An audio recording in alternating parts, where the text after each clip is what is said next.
Good morning, YouTube. Welcome to On the Balcony with Kat. I'm Kat, and this is my balcony. Well, actually, this is my red robin cherry tomato plant, which I was about to give up on when I went away for a few days to spend some time with my youngest daughter and my granddaughter. And when I came home, I found this. Not sure if you can see it, but it decided to begin producing tomatoes. So I guess it goes to show you just have to have patience sometimes. I've got 1, 2, 3, 4 of them beginning there. Down further, down here, I have another one actually started. And over here, I actually have 2 more going. So it looks like I will actually get cherry tomatoes after all.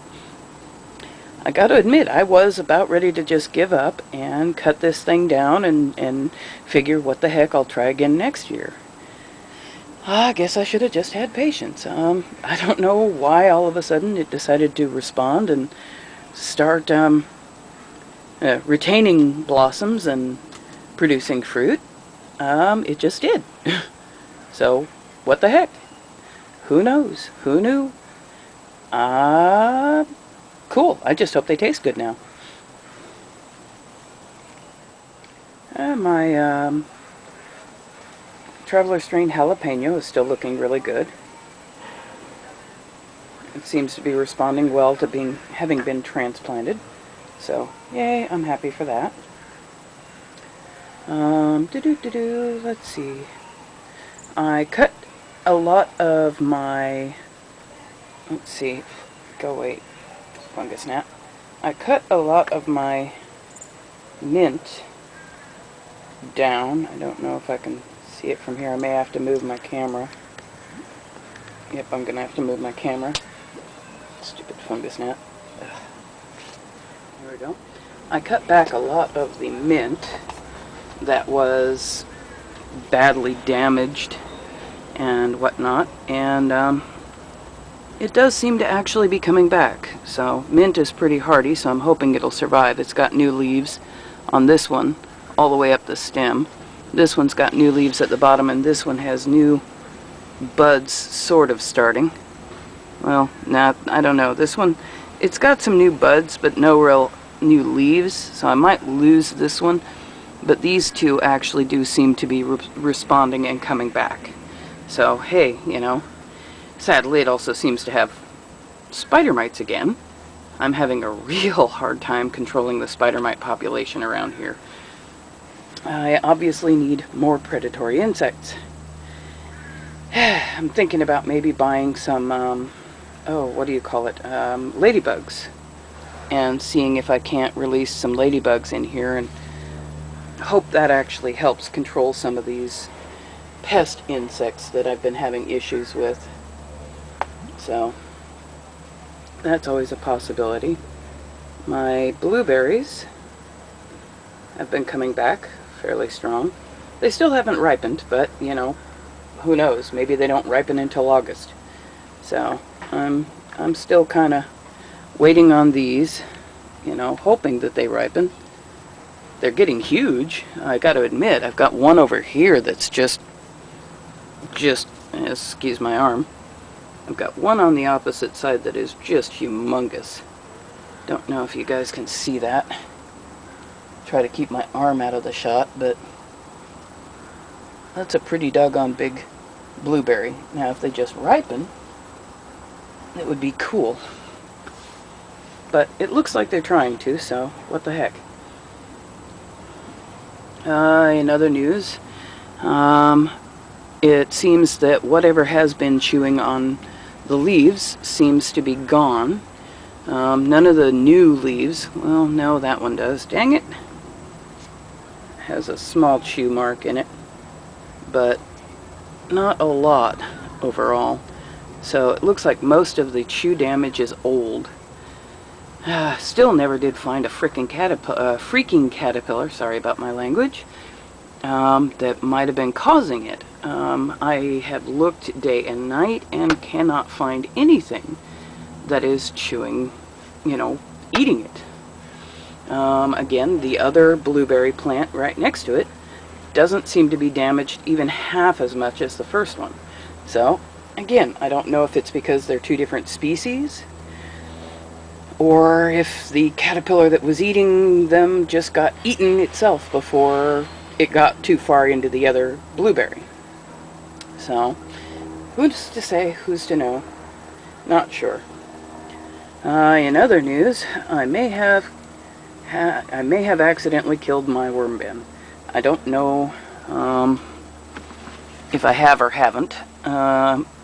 This is again why it pays to research lots of things.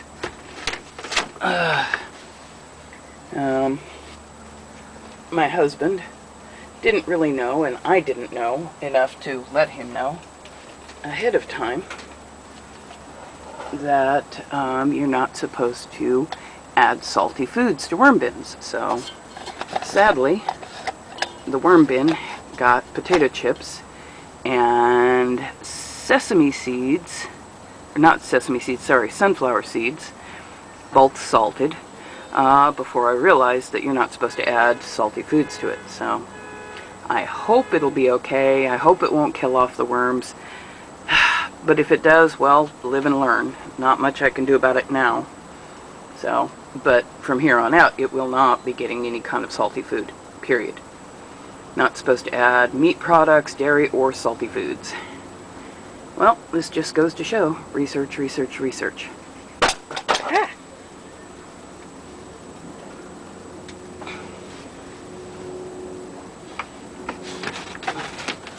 And fungus gnats are still an ever-present problem. So maybe if I get some ladybugs, that will help and get rid of or help to control the fungus gnat issue. I'm going to be totally reorganizing my balcony garden come the fall when things start dying back, so that I can figure out where the best place to put things is. This is obviously my what should I call it? Sorry about that, folks. My batteries died right in the middle of talking. Yeah, I need to figure out either better camera batteries or a better camera. But yeah, this is my raspberry vine that is slowly taking over my balcony. So I need to reorganize things. I'm hoping to rearrange things in the fall and maybe train it, put it in that corner there, and maybe train it up along the railing. So who knows, hopefully that'll work out. Let's see, what else can I show you? Give me a moment. My Yukon Gold potatoes are still growing.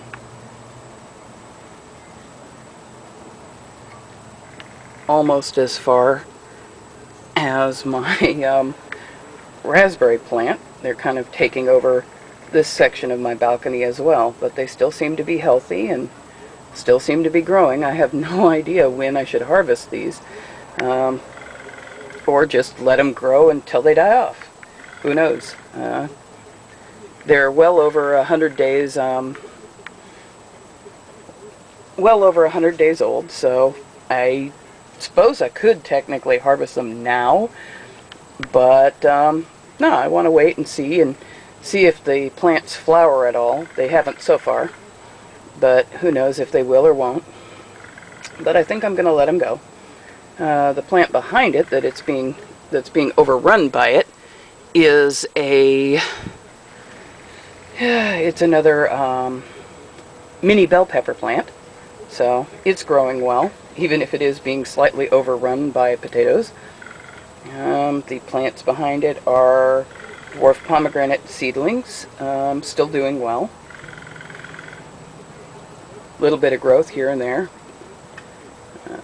Let's see. Slower pan there. Got a couple more dwarf pomegranates there that are doing well.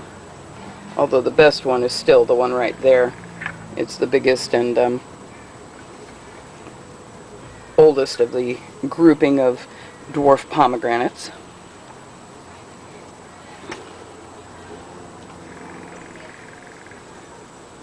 Got another tray of dwarf pomegranates here, which are doing well. They're starting to take off and get a little bigger here and there. So, sorry about that. Somebody's got a dog that's being obnoxious.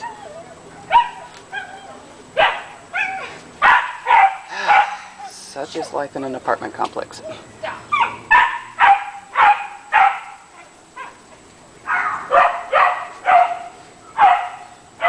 My beans, though still having flowers and producing beans, seems to have been slowing down, so they might be getting near finished. Oh, God bless it.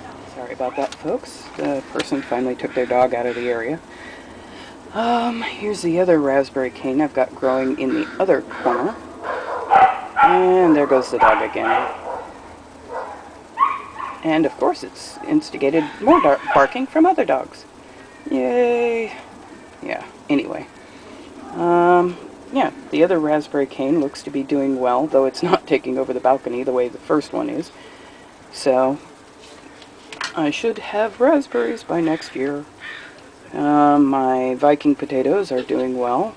Thoroughly green and fluffy and tall and not flowering, just like the others. Just like the Yukon Gold potatoes. But much, much bigger. So, there's those. Growing quite well. And I have, once I get the camera angled over to it also,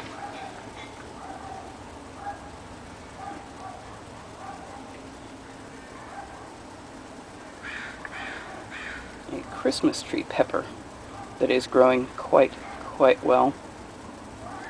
Don't know if you can see it. It's hard for me to see with the sunlight backlighting it. It's growing pretty good. I'm probably going to need to pot it up pretty soon, though. It's getting kind of tall for this pot.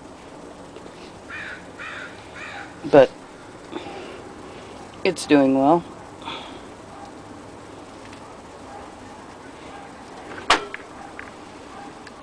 Still not much to report on my biochar trial. The mini bell pepper in the biochar seems healthy. Not any growth, really.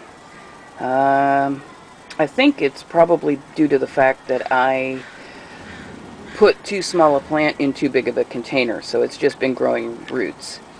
The control pepper, once again, seems to have lost another leaf. So, I don't know what's going on with that. I guess I just wait and hope. Not a lot to report on that, though. So, my biochar trial seems to be going at a snail's pace at this point. Other than it losing a leaf, though, the control pepper still seems fairly healthy. Again, I think it's having the same issue as the one in the biochar. Although I did notice something else. The biochar bucket doesn't seem to have the same amount of problems with fungus gnats as the control one does. I mean, there's still fungus gnats around it, but it doesn't seem to have as much trouble with the fungus gnats. So maybe biochar helps prevent fungus gnats. I don't know. That'll be something to figure out later on as things progress. This rather beautiful little plant is a lemon seedling. It's the first one I've potted up. I have 3 of them actually growing quite well. But as you can see, it's growing quite nicely. I potted it up recently and brought it out to the balcony to help and encourage it to grow bigger. But it's doing wonderful. and it's quite lovely and quite healthy. I'm very happy with it. I need to pot up the other two because they're still a little too big for the pots they're in, and once again need to be moved out here once I've got room for them. Again, one of the needs for the reorganization of my garden. So that's that for the outdoors. I'm going to take you inside for one little quick update on the lettuce that I've got growing, and that'll be it for today. Well, a while back I mentioned that I have issues with small beetles. The lettuce, you can see the lettuce I've got is growing pretty well. The fungus gnats are not damaging it quite as badly as the small beetles are. I recently had to trim off a lot of the excess leaves on these due to the fact that they were just so chewed and so drained of juice by these little beetles that infest at the time that it's kind of set it back a little bit. But other than that, the lettuce is actually growing quite well. I have 3 lettuce plants that are growing well. If I can just keep the beetles from eating it. And the fungus gnats from chewing on the roots, but once the roots got into the solution, into the nutrient solution, they seem to do a lot better. It's hard to see, but they've got pretty darn good root systems on all of them. So they're getting healthier and stronger and a little more capable of fighting off the fungus gnats. I don't know about the beetles, but I'm trying to save them because I like the little gem lettuce. It's quite tasty, and it's, if you can grow it healthy, it's quite nice. So that's the update on my lettuce. It's still growing well, aside from small beetles chewing on it. And well, thank you very much for joining me. Thanks for watching. Please subscribe, please share, help me out with that. Hoping to get more subscribers. Oh, nope, I gotta show you guys one more thing. Well, you all know about my avocado tree issues with the one that I had to throw out due to the fact that a blight began killing it off. But this is the other avocado tree that I've got growing. And as you can see, it's got new leaves on it. Here, here, here, there. There's 4 new leaves coming off the crown. The leaves here look very healthy. And this one is still progressing. Growing quite well. A little too dark down there to see the stem, but I should probably move it outside too, take advantage of the hot weather. But it's still growing beautifully. So, hey, I've at least got one avocado tree that's surviving. And yeah, that'll be the update. Thanks much. Please share and subscribe. If you have any questions, comments, or advice, any advice, go ahead and email me at onthebalconywithkat@live.com. Also, check out my YouTube channel, or not my YouTube channel, you're on my YouTube channel, silly me, my Facebook channel, Punk Llama Farms, Organic with Attitude, or Farm, not Farms, and my Tumblr blog. You can find the links in the About section of this video. My Tumblr blog is just Organic with Attitude. Yeah, and that goes a little more in depth and follows a few different things. So if you're curious or interested, check them out. Take care, and hope your gardens are all growing well.